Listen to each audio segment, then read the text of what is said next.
Now that we've drained the air from our tire, we need to prepare it to go on the machine. As you can see, we have the clip-on wheel weight here on the bead flange. If that's left on this wheel, it may get caught on the machine, either rotating around, scratching the rim, or damaging the machine itself. So I'm going to use the weight pliers and remove that weight. And as well, there's one on the back here I'm going to take off. We are now ready to break the beads on this wheel.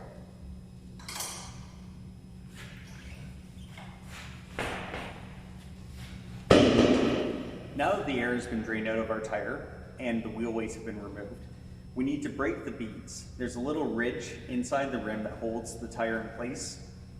We need to push the tire bead past that ridge. And to do that, we're going to use this big steel shovel that's attached to the machine. It's got an air cylinder that pulls it in when you step on the pedal. And then you have a pad here that you rest the rim against. One of the most important considerations to make when you're dismounting tires is that there could be a very delicate electronic sensor mounted somewhere in this assembly. That sensor is responsible for sending data regarding the tire pressure and temperature to the vehicle itself.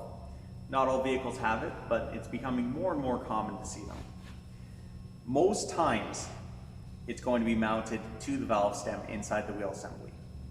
But occasionally, it may be clamped to the rim 180 degrees out from the valve. No matter what, we treat every wheel assembly like it has that sensor, because then you're guaranteed not to do damage. So when you're positioning things like the shovel or the tire removal head, you're staying away from that area where there might be danger, and that's going to make sure that you don't damage anything. So I'm going to put my valve as far away from that shovel as I can get it, and I'm going to position everything. You can see I positioned the shovel right against the rim, but pushing on the rubber of the tire. And now when I press on the pedal, it's going to be drawn in. It's important, you'll see I have one hand supporting the wheel, keeping it from moving, and one hand supporting the guide rod.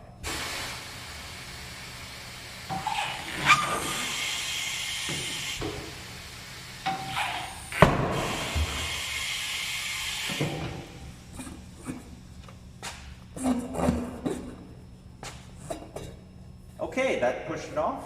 So now we need to do the other side as well.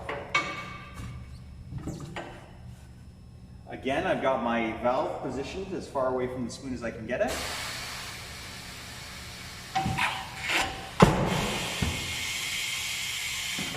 It may be necessary to turn it a little bit and take another attempt.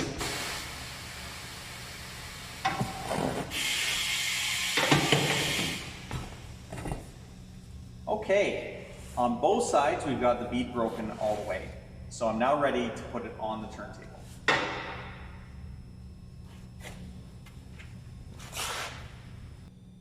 Now we're going to place the wheel on the turntable assembly.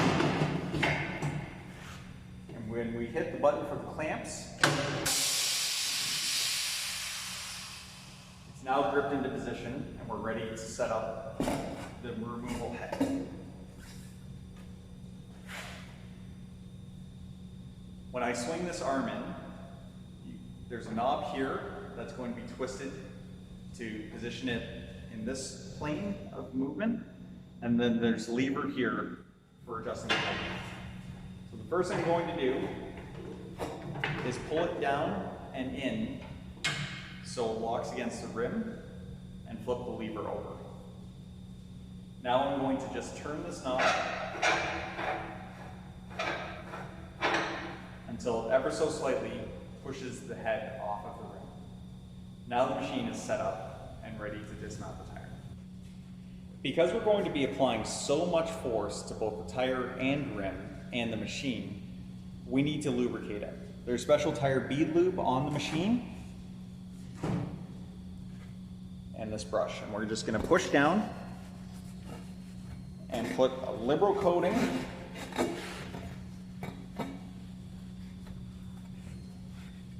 on the bead of the tire.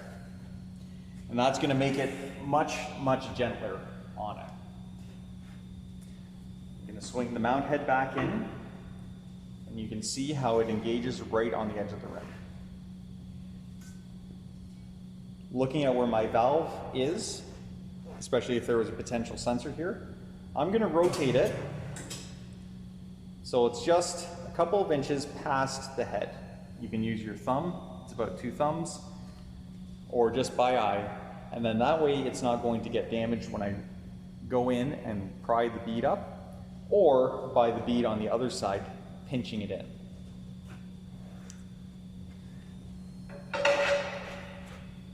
This bar, you can see, has 2 ends, a little scoop on this end and a pointed end over here. You can use either end. I tend to favor the scoop. To get the tire set to come off of the rim, we're going to push the bar in and hook the bead. So I'm hooked on the tire bead. Before we try and pry it up, at the same time, you have to push down completely opposite. When we get the tire off, I'm going to identify the drop center of the rim, and that's the design characteristic that allows you to actually get that tire off the rim. It gives it the room to stretch out and around. Okay, so you can see right here, I'm about to come up onto the guide head here. I've got the bar in place. I'm going to reach around, lifting up on the tire, and I'm going to rotate the turntable clockwise. You'll note I kept my hand on the bar to make sure that it didn't fling up and catch me in the head. And as we rotate clockwise, it's going to lift the tire off the rim. I'm going to reposition the valve in the same spot, and we're going to do the other bead of the tire. Did you hear that? I push it down so it's all the way touching the rim. And then this is the kind of tricky step. You have to reach underneath, grab the tire, lift it up a little bit, and then you have to walk the whole thing up before you pry back on the bar. You can see the bead on the other side. I'll do a second view of this. Opposite to the removal head, you can see the beads all the way up. And now we can rotate around.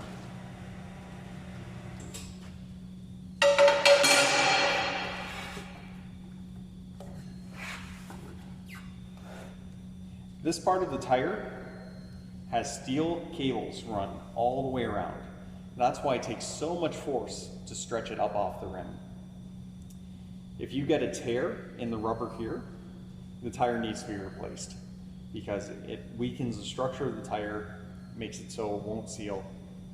So that's part of the reason why we use lots of lubrication to protect the wheel as we're coming off.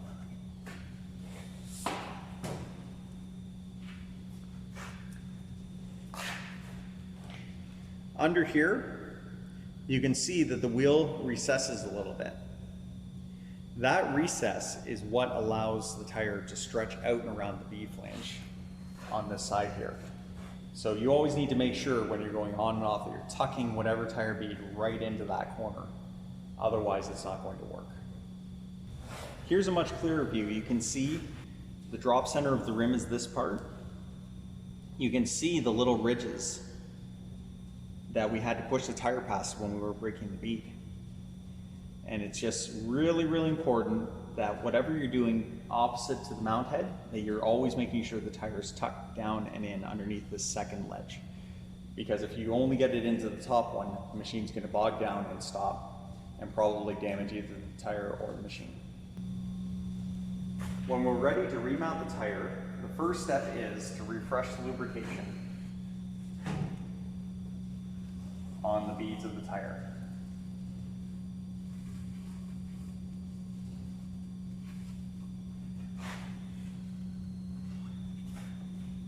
We can now position it against the rim and pull the mount head back into position. When we took the tire off, we had the valve about 2 inches past the mount head. When we put the tire on, we want to make sure that the bead is transitioning onto the rim directly behind the valve. So I'm going to back up the turntable.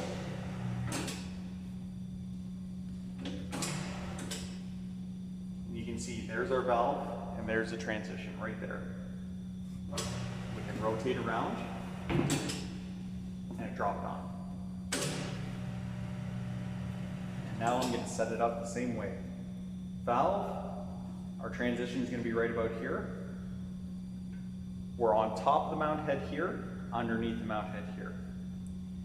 And now we need to push down. I like to use my knuckles. I don't like my fingers out like that. I like to use my knuckles because they're stronger and less chance of getting pinched.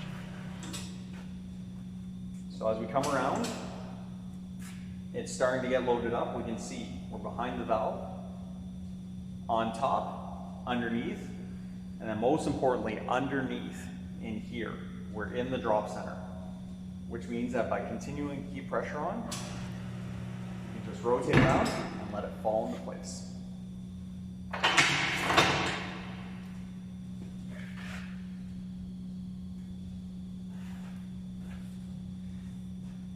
Now, we can put our valve core back in. And we're ready to air up the tire.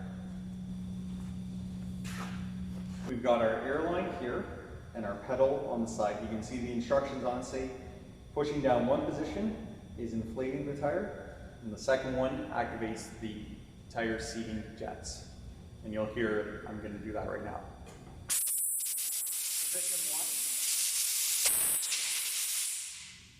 You can hear how much louder it was in position 2. And basically there's a large air tank in here, and it dissipates that through those jets to give a real rush of air and help the tire seat.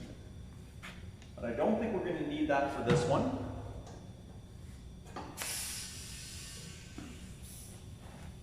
It's already started to seat. You never want to rest your hands like this across the tire and the rim. You can see the tires drop down over here. When it seats, remember how much force we used to push that tire off that rim? It's going to have the amount of force in the opposite direction now, so it's going to probably snap into place. You don't want any of your digits anywhere near that. So you may have to reach around a little bit and lift it up to help it get started. But once it's seated, you're going to want to stand back if you can.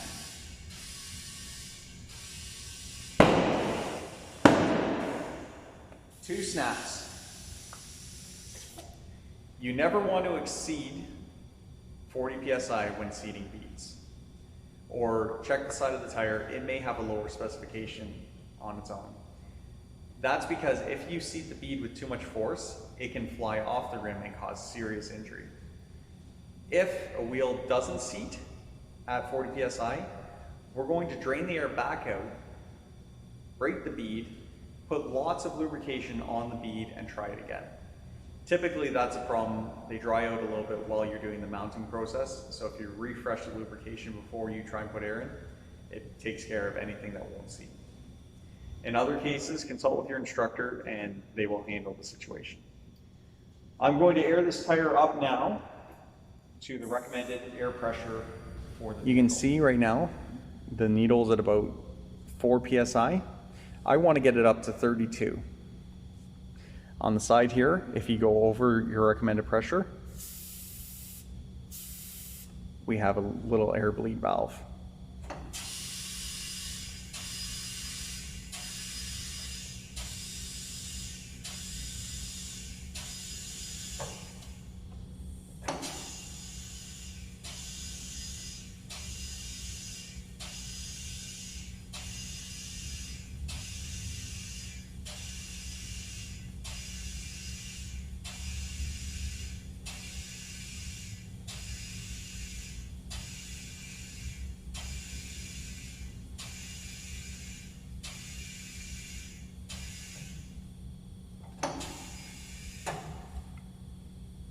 So we're at 35. I wanted to go to about 32, so I'm going to let it down.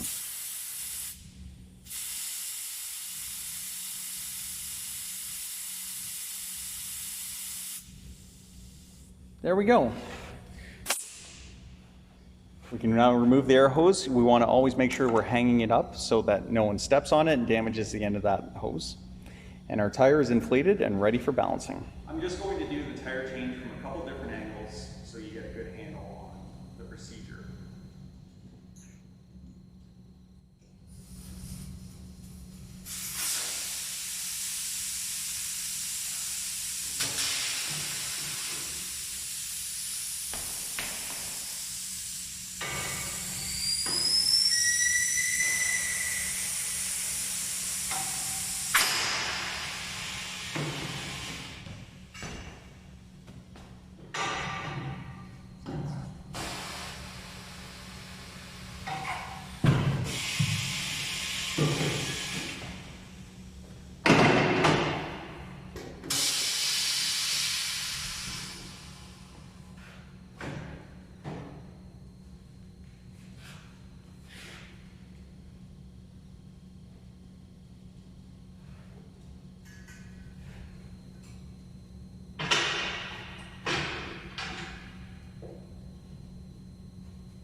You'll note I always set that bar down in its recommended spot. It's very slippery if you step on it. We've got our tire off, and now we're ready to remount.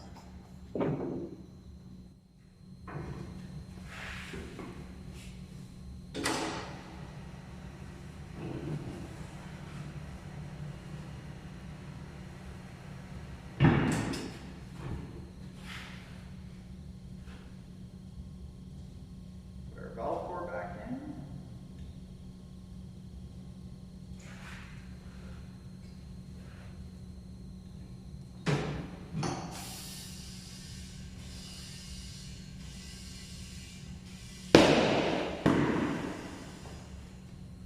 So a couple of safety notes when using this machine.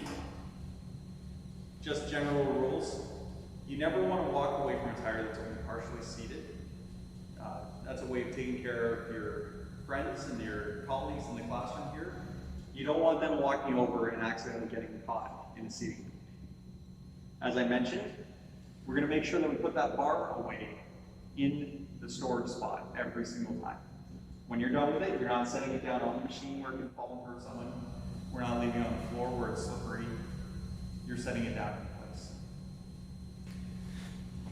Okay, we're going to do one final view, nice and close so you can see me tucking everything into position. I've already lubricated the beads. I positioned the valve.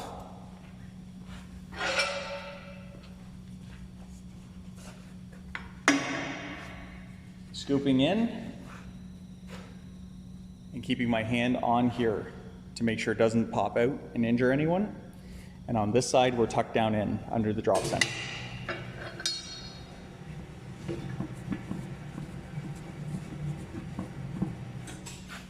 Reposition the valve,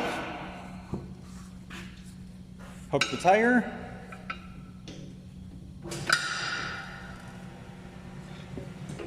and off.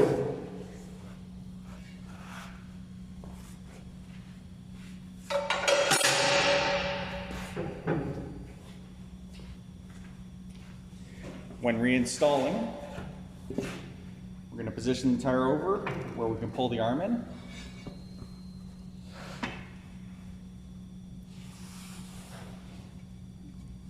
I'm just following the valve down and in. You can see I'm really low over here, and I'm on the installation head. This is a really good view of, we're on top of the head right here, and we're underneath the head here, and that allows the transition for the tire to get onto the rim. Now I'm going to reposition the valve.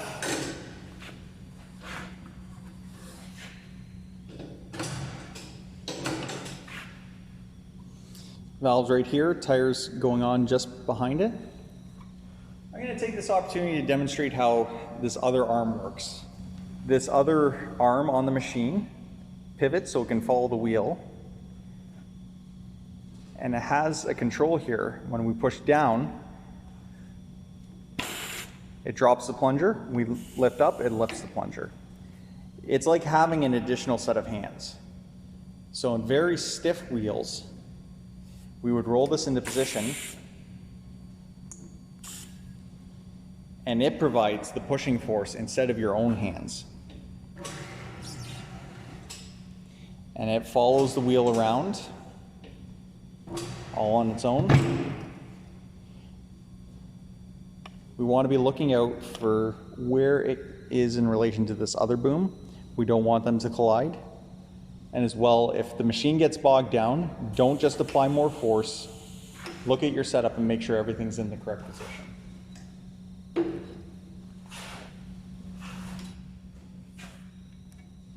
Airline on. Hands down on the side of the tire. And our tire is all mounted.